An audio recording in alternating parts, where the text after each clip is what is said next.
Hello friends, welcome back to my channel. কেমন আছো তোমরা? আশা করি সবাই ভালো আছো। আজ আবার সেই আগের দিনের মতো সেই একই পথ ধরে আমরা চলেছি। আজ 1068 পাতার সেই সাজেশান, তিনের দাগের সত্য মিথ্যা। ওকে, দেখো তিনের দাগের একেরটা কি ছিল বইটা, বলা আছে অংশীদারি কারবার তিন ধরনের। না, অংশীদারি কারবার দুই ধরনের, একটা হচ্ছে সরল, একটা হচ্ছে মিশ্র। সরলটা কি না, সবাই সমান সময়ের জন্য যদি মূলধনটা নিয়োজিত করে রাখে তাহলে সেটা হয় সরল অংশীদারি কারবার। আর হয়তো 4-5 জন আছে, তাদের বিভিন্ন সময় ধরে ধরে রাখছে, কেউ 6 মাস, কেউ 12 মাস, কেউ 2 বছর, এরকম যদি রাখে তখন প্রত্যেকের সময়টা আলাদা, সেটা হচ্ছে মিশ্র অংশীদারি কারবার। তাহলে একই সময়ের জন্য রাখলে সেটা সরল অংশীদারি কারবার, আর ভিন্ন সময়ের জন্য রাখলে সেটা হচ্ছে মিশ্র অংশীদারি কারবার। তাহলে অংশীদারি কারবার দু ধরনের। তাহলে তিনের দাগের এ মানে তিনের দাগের একেরটা হচ্ছে মিথ্যা, একের দাগটা দিয়ে করা হয়নি, একের দাগটা হচ্ছে মিথ্যা। এবারে দুইয়ের দাগে দেখো বার্ষিক 10% হারে 10% হারে 100 টাকার 1 বছরের সরল সুদ ও চক্রবৃদ্ধি সুদের পার্থক্য 1 টাকা। যদি 1 বছরের ক্ষেত্রে ধরা হয় সে যত পার্সেন্টেজই থাক আর 10 লাখ 1 করোড় যত টাকাই হোক, তাদের সরল সুদ এবং চক্রবৃদ্ধি সুদ ইকুয়াল হবে। সরল সুদও যা, চক্রবৃদ্ধি সুদও তা। তাহলে সরল সুদ এবং চক্রবৃদ্ধি সুদ যদি একই হয় তখন আর পার্থক্য কি থাকবে? তখন পার্থক্য হবে 0। একই হলে পার্থক্য 0 টাকা। তাহলে এটা ছিল মিথ্যা। তাহলে দুইয়ের দিকেরটা মিথ্যা, প্রথমেরটাও ছিল মিথ্যা। এখন এক্স ও ওয়াইকে 33 টাকা 1/6 আর 1/5 অনুপাতে ভাগ করে দিলে ওয়াই পাবে 18 টাকা। এটা কি ঠিক? ঠিক কি না আমাকে একটু করতে হবে। দেখো এক্স ইজ টু ওয়াই করছি, কত আছে 1/6 ইজ টু 1/5। তাহলে কী হবে, যদি অনুপাতটা থেকে আমরা এই ভগ্নাংশ যদি সমানে যেতে চাই কি করতে হয় না, এদের এই 5 আর 6 লসাগু দিয়ে গুণ করতে হয়। 5 6 লসাগু কত 30 ইজ টু 1/5 গুণিত 30। কাটাকাটি করো, 6 দিয়ে 6 5 30, 5 দিয়ে কাটো 5 6 30, তাহলে হলো কত 5 ইজ টু 6। ওকে, তাহলে ওই ওয়াই পাবে কোনটা, ওয়াই এর কোনটা, এই যে 6। তাহলে ওয়াই টাকা পাবে মোট যে টাকাটা, তাকে ওই আনুপাতিক ভাগার দ্বিগুণ হবে। এর আনুপাতিক ভাগ কত হবে 6 ওই দুটোর যোগফল, 5 6 11, 11 দিয়ে কাটো 3 11 33, 3 6 18 টাকা। আমাদের বেরিয়েছে 18, ওদেরও বলছে 18, এটা একদম সত্য। তাহলে তিনের দাগেরটা হলো সত্য। চারেরটা, বছরের শেষে সুদ গণনা করলে কোনো টাকার প্রথম বছরে সরল সুদ এবং চক্রবৃদ্ধি সুদ সমান হবে। আমি তো বলেইছিলাম বছরের শেষে 1 বছর যদি হিসাব করা হয়, 1 বছরের ক্ষেত্রে এই প্রথম বছরের সরল সুদও যা, চক্রবৃদ্ধি সুদ তা, এটাও সত্য। কলমের বর্তমান মূল্য 300 টাকা, প্রতি বছর 5% হ্রাস পেয়েছে, 3 বছর পর মূল্য হবে এত। এটা হচ্ছে সমাহার হ্রাস, কারণ হ্রাস পেয়েছে। তাহলে কী হবে পি ইন্টু, সূত্রটা কী হবে p into 1 minus r/100 whole to the power n। P মানে কত, এখানে 300 টাকা ছিল, 300 টাকা। 1 মাইনাস আর এর মান কত 5/100, কত বছর 3 বছর পর, সমান তাহলে কত হবে 300 গুণিত, কেটে দাও 5 20 100, তাহলে 20 থেকে 1 গেলে 19, 19/20 গুণিত 19/20 গুণিত 19/20 কিউব ছিল, এটা 3 বার হয়েছে। 0 0 0 0, আর তো কাটবেই নি, তাহলে একটা দশমিকে চলে আসছে। দেখো এখানে কোনো কাটার কোনো জায়গা নেই, দশমিক অলরেডি আসবেই, কিন্তু এখানে কি দশমিকে আনসার আছে? 253 টাকা আছে। তাহলে এটা ডাহা মিথ্যা, মানে মিথ্যা। ওকে, বোঝা গেল? চলো দেখো 3 থেকে 6 কোনো অনুপাত ও তার ব্যস্ত অনুপাতের যৌগিক অনুপাত 1:1 হবে। এটা হয় ব্যস্ত অনুপাত কী হবে না, এটা পূর্বপদরা উত্তরপদ হয়ে যাবে, উত্তরপদরা পূর্বপদ হয়ে যাবে, তাহলে বি ইজ টু এ। তাহলে মিশ্র অনুপাত বা যৌগিক অনুপাত, যাই মিশ্র অনুপাত তাই যৌগিক অনুপাত একই। যৌগিক অনুপাত কি হবে না, প্রথম পদ গুণিত প্রথম পদ মানে পূর্বপদ গুণিত পূর্বপদ ইজ টু উত্তর পদ গুণিত উত্তর পদ, তার মানে এ গুণিত বি ইজ টু বি গুণিত এ। দেখো একই জিনিস, এ বি দিয়ে ভাগ করে দিলে 1:1, তাহলে এখানে বলছে যৌগিক অনুপাত 1:1, একদম ঠিক কথা বলছে। তাহলে এটা কি হলো, এটা হবে সত্য। ওকে, দেখো একটা সমীকরণের বীজ অমূলদ না মূলদ আমরা কি করে বুঝবো, কি করে একটা সমীকরণের বীজ নির্ণয়ের আমার কন্ডিশন কি, শ্রীধর আচার্য কি বলে গেছেন, এক ভদ্রলোক, সে কি বলে গেছে, b² - 4ac/2 এটা বলে গেছিলো। কে হয় শ্রীধর আচার্য, আমাদের কুটুম, সেই লোকটা বলে গেছিলো কি না x সমান -b ± √b² - 4ac / 2ac। আমরা অমূলদ সংখ্যা শিখে এসেছি 9-এ, কীরকম বলা হতো যে 1 2 3 এগুলোকে কী বলা হতো, অমূলদ না, 1 2 3 হচ্ছে মূলদ। অমূলদ কি, ধরো √2 √3 যাদের বর্গমূল করা যাচ্ছে না, √4 কিন্তু মূলদ। তার মানে এই রুটের ভিতরে এমন একটা জিনিস থাকবে যারা বর্গমূল করা যাবে না, ধরো রুটের ভিতরে আছে 43 বা রুটের ভিতরে 44, তারা তো বর্গমূল হয় না। তাহলে তার মানে রুটের ভিতরে যাকে থাকতে হবে সেটা কি হতে হবে, পূর্ণবর্গ। 1 4 9 16 25 36 49 এইরকম সংখ্যা হতে হবে, তবে হবে মূলদ, নয়তো অমূলদ। তার মানে এই রুটের মধ্যে এখানে কে আছে রুটে, এই যে এই অফিসার লোকটি, এটা কে না b² - 4ac, এটা কি নিরূপক, তাহলে একে পূর্ণবর্গ হতে হবে, পূর্ণবর্গ হলে মূলদ হবে, মূলদ হবে, নয়তো নয়, না হলে অমূলদ। তাহলে আমাকে b² - 4ac মানটা বের করতে হবে এখান থেকে। দেখো এখানে কি আছে, b কত -3 -3² -4 a কত 5 c কত -1। ওকে, তাহলে এটা মানটা কত হবে, স্কোয়ার করে দিলে মাইনাস পালিয়ে যাবে, 3 3 9, এই মাইনাস এই মাইনাস, মাইনাসে মাইনাসে প্লাস, 4 5 20। ওকে, 20 9 কত হচ্ছে 29।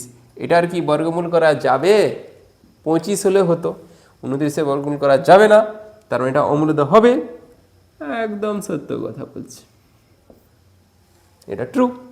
চলো নেক্সট দেখো 3-8 √7 + √5 এর অনুবন্ধীকরণী √7 - √5। অবশ্যই রুট থাকলে তার আগে চিহ্ন বদলালেই হবে অনুবন্ধীকরণী। ধরো এরকম দেওয়া আছে √5 √7 - √2, এর অনুবন্ধীকরণী কত হবে না √5 - √2, এটাও হতে পারে। অথবা কি হতে পারে √5 + √2, আমি রুটের আগের চিহ্ন বদলালেই হবে। কিন্তু যদি এরকম থাকে ধরো 3 + √2, তাহলে এর অনুবন্ধীকরণী কত হবে, এর অনুবন্ধী হবে 3 - √2, কখনোই -3 + √2 হবে না। ওকে, তাহলে রুটের আগের চিহ্ন বদলাতে হবে, তবেই সে হবে অনুবন্ধীকরণী। এখানে দেখো দুজনেরই রুট আছে, তাহলে যে কোনো একজনের বদলে দিলেই হলো। কার বদলানো হয়েছে, এই 7-এর। ওকে, অবশ্যই এটা কোনো অনুবন্ধীকরণী। এবারে কি বলা আছে, করণী নিরসক উৎপাদক নেই, ওটা বইয়ের প্রিন্ট আছে একটু মিস্টেক, এটা লেখা আছে করণী নিরমক, লেখা আছে নিরসক হবে, করণী নিরসক উৎপাদক নয়। যেই হবে অনুবন্ধীকরণী সেই হবে করণী নিরসক উৎপাদক অবশ্যই। তার মানে এই 9টা হবে নি, এটাই করণী নিরসক উৎপাদক। তাহলে 9 বলা আছে, তাহলে হবে কি এটা মিথ্যা। ওকে, চলো দেখো 9-এর দাগ x⁴ + 101 x⁴ + 2025 = 0। এটি কার সাপেক্ষে দ্বিঘাত সমীকরণ। এটাকে লিখতে পারি কীরকম, x⁴ তার মাথায় x⁻10 লেখা গেছে, x⁴ তার মাথায় 2 লিখতে পারি, তবে তো 20 × 40 হবে, + 101 x⁴ + 2025 = 0। আর আমাদের দ্বিঘাত সমীকরণটা কীরকম হয়, x² + x + ধরো 10 = 0 এরকম লেখা হয়।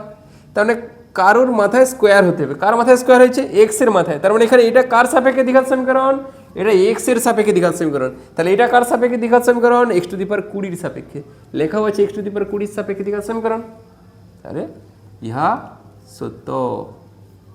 ওকে, চলো দেখো এক্সের দাগ L square plus M square varies as L square minus M square হলে এল ভ্যারিজাস এম হবে, হবে কি না একটু দেখে নিই আমরা। কি আছে L square plus M square, এটা M, varies as L square minus M square. Varies as থেকে সমান আসতে গেলে কী করতে হয়, একটা অশূন্য ভেদ ধ্রুবক আনতে হয়। এল স্কোয়ার প্লাস এম স্কোয়ার সমান কে into L square minus M square, যেখানে কে সমান অশূন্য ভেদ ধ্রুবক, অশূন্য ভেদ ধ্রুবক। সত্য মিথ্যা না লিখলেও হবে। এবারে কী করবো, এটা নিচে নামাবো, L square plus M square by L square minus M square সমান কে লিখতে পারি, গুণ ছিল পাশে ভাগ করে দিচ্ছি। এবারে যোগ ভাগ করবো, L square plus M square plus L square minus M square, নিচে L square plus M square minus L square plus M square সমান K plus one by K minus one. কী হলো ব্যাপারটা, যোগ ভাগ মানে কি উপরটা যুক্ত নিচটা, আবার নিচে করছি উপরটা বিয়োগ নিচটা। উল্টাটাও হয়, উপরটা বিয়োগ নিচটা সেটা উপরে হয়, আবার উপরটা যোগ নিচটা সেটাও নিচে হয়, অথবা নিচটা যোগ উপরটা নিচটা বিয়োগ উপরটা এরকমও করা যেতে পারে। আমরা এখানে করছি কি না, উপরটা যুক্ত নিচটা করে উপরে করেছি। তাহলে উপরে কি ছিল এল স্কোয়ার প্লাস এম স্কোয়ার, সেটাকে লিখছি, যুক্ত দিয়ে নিচেরটাকে লিখেছি, আবার উপরটা লিখছি, এখানে বিয়োগ দিয়ে নিচটাকে লিখছি। বিয়োগ দেওয়ার জন্যে এই যে বিয়োগ ছিল নিচটা লিখছি কি এল স্কোয়ার মাইনাস এম স্কোয়ার হওয়া উচিত ছিল, বিয়োগের জন্য চিহ্নটা বদলে গেছে। ওকে, আর এখানেও কি আছে কে সমান কি কে বাই ওয়ান, তাহলে উপরটা যুক্ত নিচটা হয়েছে, উপরটা বিয়োগ নিচটা। ওকে, এখানে দেখো এল স্কোয়ার কেটে যাবে, এম স্কোয়ার কেটে যাবে, তাহলে উপরে হবে কি two L square by two M square, two two কেটে যাবে সমান K plus one by K minus one, two two শ্বশুরবাড়ি জিন্দাবাদ। তাহলে রইল কি এল বাই এম সমান কি রুট ওভার পড়ে যাবে, এদিকে স্কোয়ার তুলে দিচ্ছে ওদিকে root over, k plus one by K minus one বা এল বাই এম সমান এটা কি ধ্রুবক, সে রুটি থাক আর যাই থাক, এর ভিতরে তো ধ্রুবক পদই জিনিস আছে, তাহলে অতএব এল ভ্যারিজাস এম। ওকে, তাহলে ছিল এল ভ্যারিজাস এম, ইহা সত্য। দাগের 11, দুটি বিন্দুর সংযোজক রেখাংশ তাদের একই পার্শ্বে অপর দুটি বিন্দুতে সমান সম্মুখ কোণ উৎপন্ন করলে বিন্দু চারটি সমবৃত্তস্থ হবে। হ্যাঁ, এটা সত্য। এর প্রমাণটা তোমাদের মূল্যায়নের অন্তর্ভুক্ত নয়, দেখবে বইয়েও আছে ওটা। একটা সরল লেখা, এর সম্মুখবর্তী, ধরো এখানে একটা বিন্দু আছে, এখানে একটা বিন্দু আছে, এ দুজনে এতটা নিচে হলে হবে না, ধরো এরকম একটা জায়গায় বিন্দু আছে, এই দুটো বিন্দুই সম্মুখ কোণ যে দুটো উৎপন্ন করেছে এরা সমান। তার মানে ধরো এই অ্যাঙ্গেলে যদি এ বি সি ডি যদি ধরি, তাহলে এই কোণ এবং এই কোণ এরা সমান। আর আমরা একটা জানি যে একই বৃত্তচাপের উপর সকল বৃত্তাংশ কোণ সমান। ছবিটা যদি আমি এরকমভাবে আঁকি, এই কোণ দুটো সমান, তার মানে একই বৃত্তাংশ কোণ তো সমান হবেই, তার মানে একই বৃত্তের উপর অবস্থিত এই সি আর ডি, এরা যদি একই বৃত্তের উপরে হয় আর বি সি তো একই বৃত্তের উপরে আছেই, তাহলে এটা হচ্ছে কি সমবৃত্তস্থ। এইভাবে তোমরা একটু মনে রাখবে, এর প্রমাণটা জানার দরকার নেই, তাহলে এটা হচ্ছে সত্য। ওকে, নেক্সট 12 দাগ বলছে সমকোণী ত্রিভুজের অতিভুজি হলো ত্রিভুজের পরিবৃত্তের ব্যাসার্ধ। একটা সমকোণী ত্রিভুজ, এই যদি আমি পরিবৃত্ত অঙ্কন করি, অতিভুজ তার ব্যাসার্ধ না, অতিভুজ তার ব্যাস। অতিভুজের মধ্যবিন্দুতে থাকে পরিবৃত্তের কেন্দ্র, তাহলে এটা কি হবে ব্যাস, আর এখানে বলছে কি ব্যাসার্ধ, তার মানে 12 দাগেরটা হবে মিথ্যা। যদি ওটা ব্যাস হতো তাহলে হতো সত্য। 13, দুটি বৃত্ত পরস্পরকে স্পর্শ বা ছেদ না করলে বৃত্ত দুটির সাধারণ স্পর্শকের সংখ্যা 4টি। দেখো দুটো বৃত্ত পরস্পরকে স্পর্শও করেনি আবার ছেদও করেনি, তার মানে দূরে দূরে আছে, তাহলে সরল সাধারণ স্পর্শক কটা, এদিকে একটা এদিকে একটা, দুটো। তির্যক সাধারণ স্পর্শক কটা, এদিকে একটা এদিকে একটা, তাহলে মোট হলো 4টা, অবশ্যই ঠিক। আর যদি স্পর্শ করে থাকতো, স্পর্শ করে থাকলে কটা হতো না, এর দুজনের মাঝখান দিয়ে একটা, এটা হচ্ছে তির্যক সাধারণ স্পর্শক, আর এদিকে একটা সরল সাধারণ স্পর্শক, এদিকে একটা সরল সাধারণ স্পর্শক। তার মানে স্পর্শ করলে যদি বহিঃস্পর্শ করে, সরি এটা স্পর্শ শুধু নয়, এটা যদি বলে বহিঃস্পর্শ, বহিঃস্পর্শ করলে বহিঃস্পর্শ করলে কটা হবে না 3টি, আর কোনো স্পর্শ না করলে 4টি। যদি অন্তঃস্পর্শ করে, ধরো এরকম একটা তাকে অন্তঃস্পর্শ করছে, তখন কি হবে একটি তির্যক সাধারণ স্পর্শক। ওকে, তাহলে একটি অন্তঃস্পর্শ করলে একটি, বহিঃস্পর্শ করলে 3টি, আর স্পর্শ করলে স্পর্শ না করলে 4টি। এবার যদি বলে এক কেন্দ্রীয় বৃত্ত, এক কেন্দ্রীয় বৃত্তের স্পর্শকের সংখ্যা কটি? এক কেন্দ্রীয় বৃত্ত এর স্পর্শকের সংখ্যা থাকবেই না, কারণ এমন কোনো লাইন থাকবে নি যে ওই দুটো বৃত্তকে স্পর্শ করবে। ওকে, তাহলে এখানে অপশান ওই স্পর্শকের সংখ্যা 4টি, 13 দাগেরটা এটা হচ্ছে সত্য। ওকে, চলো দেখো 14, ত্রিভুজ এবিসি এবং ডিইএফ সদৃশ, একোণ সমান ইকোণ, একটা অনুপাত দেওয়া আছে। কি লেখা আছে না এবি, সলিউশন করছি, এবি ইজ টু কে বাই আকারে লিখতে পারি, বাই ইডি সমান এসি বাই ইএফ। আর কি আছে, এফ কোণ দেওয়া আছে, অনেকগুলোই কোণ দেওয়া আছে। তাহলে দুটো ত্রিভুজ অলরেডি এঁকে ফেলো। সদৃশ কোণী মানে কি, তাদের কোণগুলো পরস্পর সমান, আর কোণগুলো পরস্পর সমান হলে বাহুগুলো সমানুপাতি হয়, বাহুগুলো সমানুপাতি হয়, ওই জন্য এই যে অনুপাত, বাহুগুলোর অনুপাতও সমানুপাতি হবে। এখন দেখো এ কোণ সমান ই কোণ, এ কোণ এই অ্যাঙ্গেলটা সমান ই কোণ এই অ্যাঙ্গেলটা 40 ডিগ্রি দেওয়া আছে, এটা 40, এটাও 40। আর কি দেওয়া আছে, এফ কোণ 65, এফ এটা দেওয়া আছে 65। এখন AB by ED, AB by কোনটা ইডি, এই বাহু সমান এসি বাই ইএফ, সমান এসি কোনটা, এই যে এসি, এসি বাই ইএফ। তার মানে দেখো এইখানে যেটা ডবল দাগ দিচ্ছি তার বিপরীত কোণ কোনটা, সি।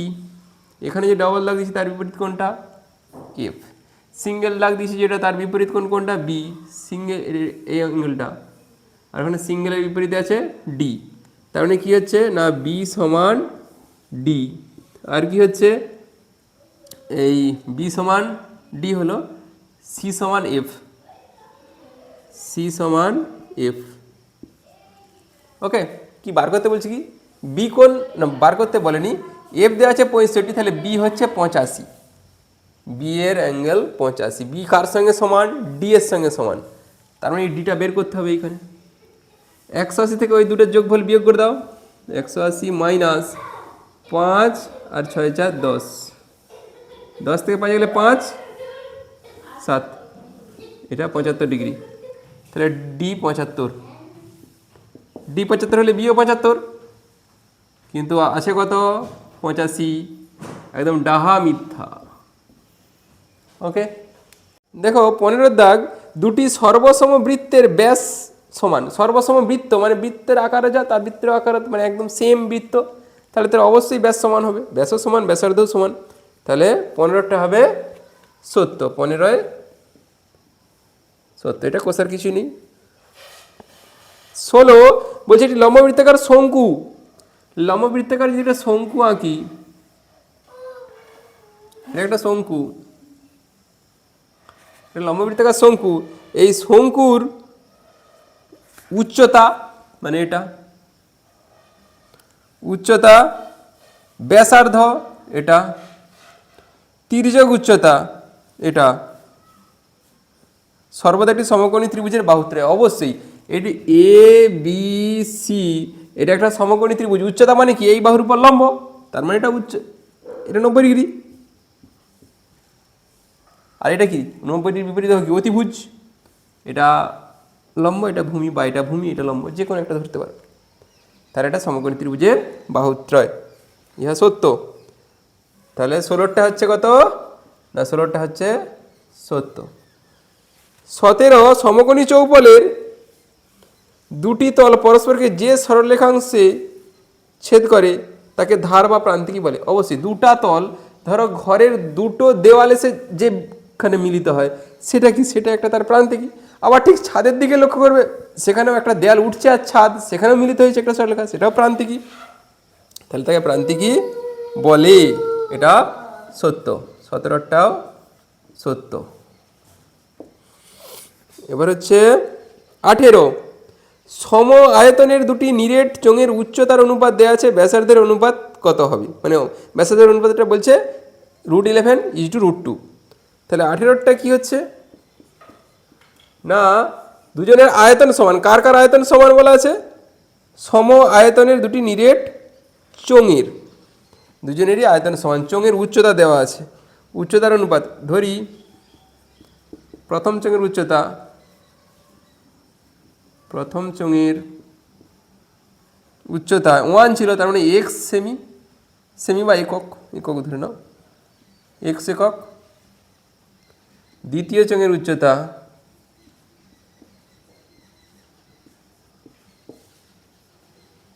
2 ছিল, তার মানে 2x একক হবে। এবারে ব্যাসার্ধের অনুপাত চাইছে। তাহলে চোঙের আয়তনের সূত্র কি?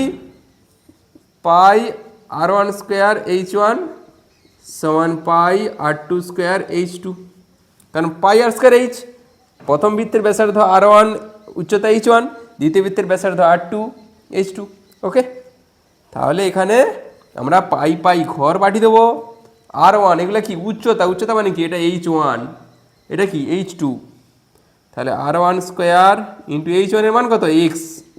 r2² × h2 এর মান কত? 2x।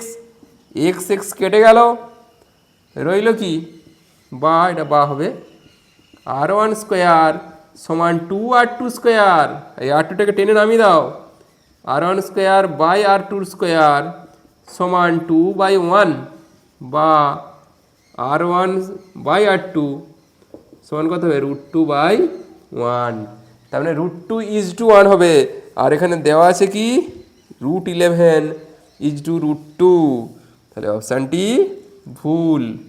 তাহলে এটা হবে 18 হবে মিথ্যা। ওকে, চলো দেখো এখানে বলা আছে কি xix মানে 19 বলা আছে একটি ফাঁপা গোলকের 3টি বক্রতল। 3টি বক্রতল কোথা থেকে হবে? ফার্স্ট অপশানেই কীরকম বলা আছে যে একটা 3টা বক্রতল, একটা ভিকি বল বা ফুটবলও ভাবতে পারো। কি হচ্ছে, বাইরের দিকে একটা বক্রতল, আবার ঠিক ভিতরে যেটা ব্লাডার আছে সেই দিকে একটা বক্রতল। আর কি বক্রতল রয়েছে কোথাও? তাহলে 2টা বক্রতল। ফার্স্টেই বলে দিছে 3টি বক্রতল, তাহলে ওটা মিথ্যা। xix মিথ্যা, একক লেখা আছে, এটা হবে মিথ্যা। এবার 20 না, 20টা একটু কষতে হবে। 20 দাগ বলা আছে ঘনকাকৃতি একটি ঘরে সবচেয়ে বড় মাপের দণ্ডটির দৈর্ঘ্য। ঘনকাকৃতি ঘরে সবচেয়ে বড় মাপের দণ্ড কিভাবে রাখবো? কোণাকোণি মানে তার কর্ণ, তার মানে এটা কি সেই ঘনকের কর্ণের দৈর্ঘ্য, তাই তো। আর আমার বলে দেওয়া আছে কি মেঝের ক্ষেত্রফল। একটা ঘনকের মেঝে কীরকম না, বর্গাকার, তাই তো। তাহলে এটা হচ্ছে কি বর্গক্ষেত্রের ক্ষেত্রফল, তার মানে বাহু স্কোয়ার, তাই তো। তাহলে এটা কি কর্ণ, ঘনকের কর্ণের সূত্র কি জানো? √3 × বাহু, এটা হচ্ছে কর্ণ, সেটা সমান কত? 8√3। বোথ সাইড যদি √3 শ্বশুরবাড়ি পাঠিয়ে দেই তাহলে থাকবে কি বাহু সমান 8। তাহলে বাহুর দৈর্ঘ্য পেয়ে গেলাম 8। তাহলে মেঝের ক্ষেত্রফলে যে বলছে ঘরটির মেঝের ক্ষেত্রফল, মেঝেটা কেমন বর্গাকার বললাম, তাহলে মেঝের ক্ষেত্রফল হবে কি বাহু স্কোয়ার, বাহু ইন্টু বাহু সমান 8 × 8, 28 কত হয়? 64 বর্গমিটার। উত্তর দেওয়া আছে 512, মানে ওটা 8-এর কিউব। যদি বলতো ঘনকের আয়তন তাহলে হতো 512, কিন্তু মেঝের ক্ষেত্রফল হবে 64। অবশ্যই এটা মিথ্যা, মানে একদম ডাহা মিথ্যা, মিথ্যা হয়ে গেছে। দেখো 21 sin² 16 theta plus cos² 16 theta এর মান কত? আমরা কি জানি কিরকম না, sin² theta plus cos² theta = 1, এটা জানি। থিটার মান, থিটাটা কি হচ্ছে, এটা কোণ, সেটা 35 ডিগ্রি হতে পারে, 50 ডিগ্রি হতে পারে, 100 ডিগ্রি হতে পারে, যত খুশি হতে পারে।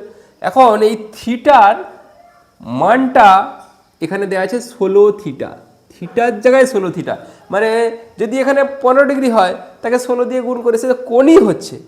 এই 16টা কিন্তু এটা কোণ, এটা কোনো সামনে নয়, তাহলে ওই ক্ষেত্রেও এটার মান হবে 1। কিন্তু যদি 16 সামনে থাকতো, 16 sine square theta plus 16 cos square theta, সেক্ষেত্রে কী হতো না ওই 16টা কমন যেত, তখন হতো sine square theta plus cos square theta, তখন হতো কি 16 ইন্টু 1, সেক্ষেত্রে হতো 16। কিন্তু এটাই 16টা কোথায় আছে? অ্যাঙ্গেলে, তাহলে ওটা 16 হচ্ছে না। তাহলে হচ্ছেটা কি? এটার মান হচ্ছে 1, দেওয়া আছে 16, তার মানে মিথ্যা। চলো দেখো 22 বলে sin square x plus cos square y is equal to 1 হলে tan x মাইনাস ওয়াই সমান 0। tan কতর মান 0? tan 0-র মান 0, তার মানে x মাইনাস ওয়াইয়ের মান হতে হবে 0। এখন সলিউশনটা করছি দেখো, তাহলে সাইন স্কোয়ার এক্স, এই কসটাকে যদি ওদিকে পাঠিয়ে দিই কী হবে? মাইনাস হবে, তাই তো? বা সাইন স্কোয়ার এক্স সমান 1 মাইনাস কস স্কোয়ার থিটা সমান কি? কস স্কোয়ার থিটা মানে sine square theta, 1 minus cos square theta হয়ে যাবে কি? Sin square theta. দেখো এক পাশে সাইন স্কোয়ার এক্স সমান সাইন স্কোয়ার ওয়াই, তার মানে বর্গমূল করলে কী হবে? সাইন এক্স সমান সাইন ওয়াই, লিখতে পারি তো? সাইন এক্স সমান সাইন ওয়াই, তার মানে এখান থেকে লিখতে পারি এক্স সমান ওয়াই, কারণ দেখো এটাও সাইন ওটাও সাইন, একই প্যারামিটার। তাহলে বা ওই ওয়াইটাকে দিই বাম পাশকে আনি, কত হচ্ছে? এক্স মাইনাস ওয়াই সমান 0, আমরা চাইছিলাম তো এটাই 0 হওয়ার জন্যে। তাহলে tan x মাইনাস ওয়াই সমান কি? tan 0, tan 0-র মান কত? 0। ওকে, তাহলে এটা আছে সত্য। তাহলে একদম এলাম 22-এ এসে সত্য হলো, কয়েকটা মিথ্যা মিথ্যা চলছিল। আচ্ছা 23 এটা দেখো বলা আছে 58 ডিগ্রি 1 রেডিয়ানের থেকে ছোট, তাই কি না? 1 রেডিয়ানের থেকে বড়। 1 radian 57 degree 22 second 16 minute 22 minute 16 second, তাহলে এক্ষেত্রে কত হবে? এটা হাঁটা এদিকে হওয়া উচিত, তার জন্য এটা মিথ্যা। ওকে, চলো পরেরটা 24। এই যে এই যে ইকুয়েশন মানে সমীকরণটা দেওয়া আছে, এটার মান হচ্ছে 1। এখন এই যে রাশিটা এর মান 1 হবে কি না সেটা আমাকে দেখতে হবে, তাহলে করে ফেলি আমরা। সেক 90 ডিগ্রি মাইনাস থিটা কী হয়? সেক 90 ডিগ্রি মাইনাস থিটা সমান হয় cosec theta, cosec theta into cot 90 degree minus theta সমান কি? Tan theta. এটা একটু সূত্র একটু মনে রাখতেই হবে, এটা কিছু করার নেই। ডিভাইড বাই সেক থিটা যেমন আছে থাকবে, সেক থিটা। এই সেকটা যদি উপরে উঠে তখন কি হবে? কস হবে। আচ্ছা এটা যদি ভেঙে দিই সব সাইন কোসে, কোসেকটা কি হয় না 1 বাই সাইন থিটা, ট্যানটা কি হয়? Sin theta by cos theta. আবার এই সেকটা যখন উপরে উঠবে কি হবে? Cos theta. ওকে, তাহলে দেখো সাইন সাইন কাটি, কস কসও কাটি, সত্যিই তো মান, তাহলে হ্যাঁ একদম সত্য। ওকে চলো দেখো 15টা কী বলা আছে? এটা একটা সমকোণী ত্রিভুজ, কে না এক্স ওয়াই জেড সমকোণী ত্রিভুজ, এঁকেই ফেলা যাক। কে সমকোণ, ওয়াইটা সমকোণ, তাহলে ওয়াইটা মাঝখানে বসবে এক্স, ওয়াই এটা জেড। দেখো এই অ্যাঙ্গেলটা যদি 90 ডিগ্রি হয় তাহলে এদের দুজনের মধ্যে কি লিখতে পারি? যে এক্স যুক্ত জেড সমান 90 ডিগ্রি, কারণ মোট তো 180, একটা 90 হলে বাকি দুটা মিলে 90। এখান থেকে লিখতে পারি এক্স সমান 90 ডিগ্রি মাইনাস জেড। ওকে ব্যাস, তাহলে চলে আসো। বা ওয়াই সমান লিখতে পারি, জেড সমান লিখতে পারি 90 ডিগ্রি মাইনাস। তাহলে দেখো আমরা এটা বের করে ফেললাম। এবারে আছে কি? Sin square y plus cos square x plus cos square z, এটার মান বের করব। এখন ওয়াইয়ের মান কত? 90 ডিগ্রি, তাহলে sine square 90 plus cos square x, এক্সের পরিবর্তে কি লিখতে পারি? এই যে লিখেছি, কি লিখেছি? 90 মাইনাস জেড, এক্সের জায়গায় লিখব 90 মাইনাস জেড প্লাস, আর শেষেরটা ট্রান্সফার করছি না, এটা চেঞ্জ করবো নি, কারণ একে যদি আমি এক্সে চেঞ্জ করে দিই ঠিক সেই আগের অবস্থায় ফিরে চলে আসবে। তাহলে সাইন স্কোয়ার 90, হ্যাঁ সাইন স্কোয়ার 90 মান বসিয়ে দিলে হতো। Cos square 90 degree minus theta সমান কি কস 90 ডিগ্রি মাইনাস থিটা সমান কি সাইন থিটা। তাহলে এটা কি হবে sine square Z plus cos square Z. এখন দেখো এই sine square theta plus cos square theta দেখতে পাচ্ছ একটা, এটার মান কত 1, sine square theta plus cos square theta সমান 1। আবার সাইন 90 এর মান কত 1, 1 এর হোল স্কোয়ার আছে, এটা প্লাস 1, 1 এর স্কোয়ার কত 1 প্লাস 1 সমান 2, ওখানে ছিল 2। একদম ঠিক কথা বলেছি, একদম সত্য।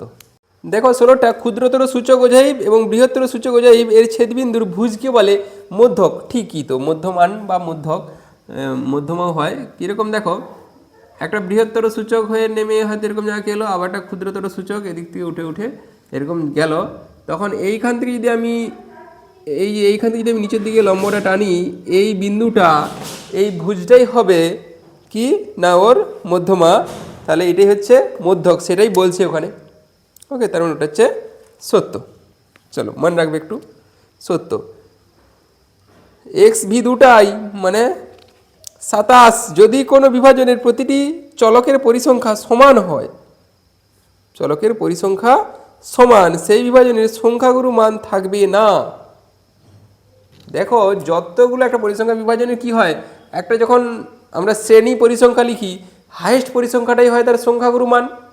আর সবই যদি সমান হয়, সব পরিসংখ্যা যদি একই হলো 10 10 10 10 10, তাহলে কোনটা তার সংখ্যাগুরু মান আমরা হিসাব করতে পারবো? পারবো না। তাহলে ওটা এটা মধ্যমান থাকবে না, ঠিকই তো বলছে, তাহলে ওটা হবে সত্য। তাহলে 15 এটাও সত্য, 16 সত্য, 16 না সরি 26, আর 27ও সত্য। এবার চলে এসেছি 28।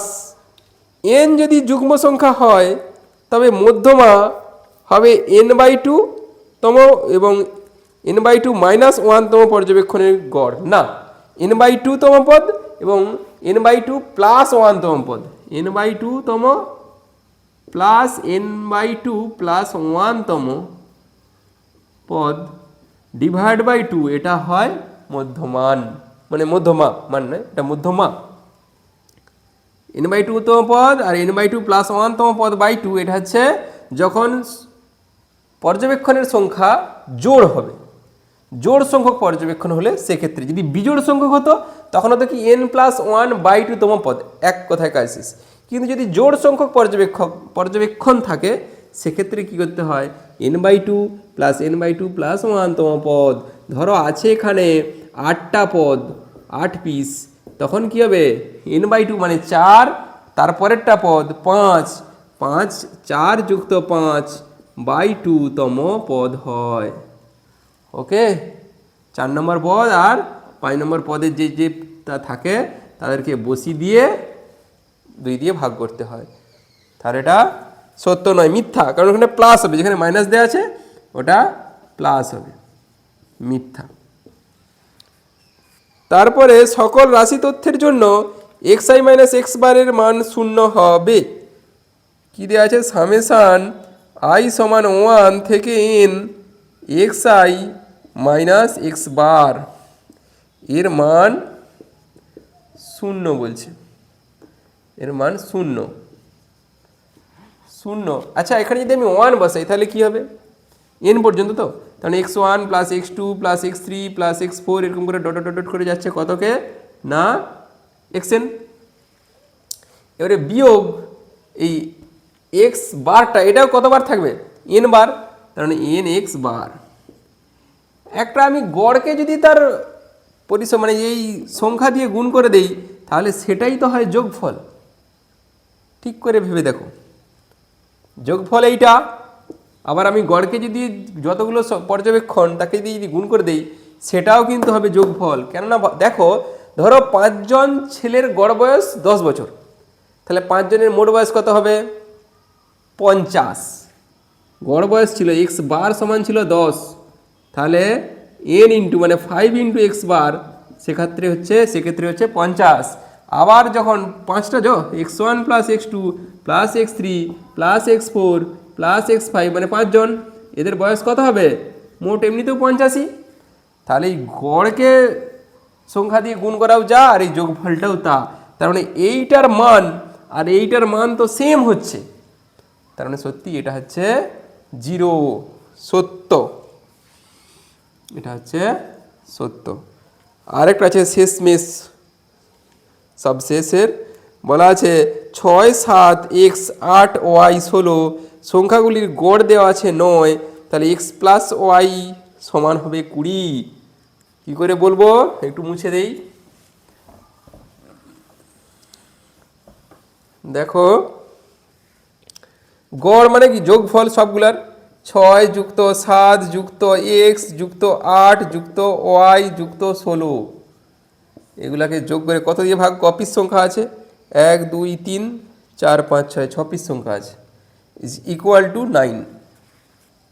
ওকে, যতগুলো পর্যবেক্ষণ তত দিয়ে ভাগ, 6টা আছে 1, 2, 3, 4, 5, 6, এখানে 6 দিয়ে ভাগ হয়েছে, সেই গড়টা কত দেওয়া আছে 9। এখানে একটু যোগ করি 7, 6, 13, 13, 8, 21, 21, 16, 21, 16, 37, তাহলে এক্স প্লাস ওয়াই প্লাস 37 সমান এই 6 দিয়ে নাকি গুণ করে দিলে 6, 9, 54, 37টা দিকে যাক, তাহলে এক্স প্লাস ওয়াই সমান 54 মাইনাস 37, তাহলে কত হচ্ছে এক্স প্লাস ওয়াই সমান 7, 7, 14, এখান থেকে নিয়ে হয়েছে, এটা হবে 4 থেকে 3 গেলে 1, এটা হচ্ছে 17। উত্তর কি 17 ছিল না, এক্স প্লাস ওয়াই সমান ছিল 20, তাহলে এটা মিথ্যা, ওখানে বলে দেওয়া আছে 20 আর আমাদের বেরিয়ে গেছে 17, শেষ অপশান, শেষ অঙ্কটা মিথ্যা দিয়েই শেষ হলো। কারণ মিথ্যেরই যুগ, যে মিথ্যে কথা বলবে তার পাশে সবাই থাকবে, যে সত্যি কথা বলবে তার কাছে কেউ নেই। তোমরা তো জানো একটা, সেই গরুর পালে বাঘ পড়েছে, গরুর পালে বাঘ পড়েছে, যখন সেই মানে যে গরু চড়াতো রাখাল, সে যতদিন মিথ্যা কথা বলছিল সবাই ছুটে এসেছিল তার পেছনে, যেদিন সত্যি সত্যি বাঘ পড়লো এলো কেউ, কেউ এলো না, তাহলে যেদিন সত্যি কথা বললো সেদিন তার পাশে কেউ নেই, শেষ হলো মিথ্যা দিয়েই। আজ এখানেই থাক, পরের দিন আবার দেখা হবে। Happy new year. আর চ্যানেলটা যারা সাবস্ক্রাইব করোনি তারা খুব তাড়াতাড়ি সাবস্ক্রাইব করো, লাইক কমেন্ট শেয়ার করতে ভুলো না, পরীক্ষা এসে গেছে। ওকে, থ্যাংক ইউ, চলো।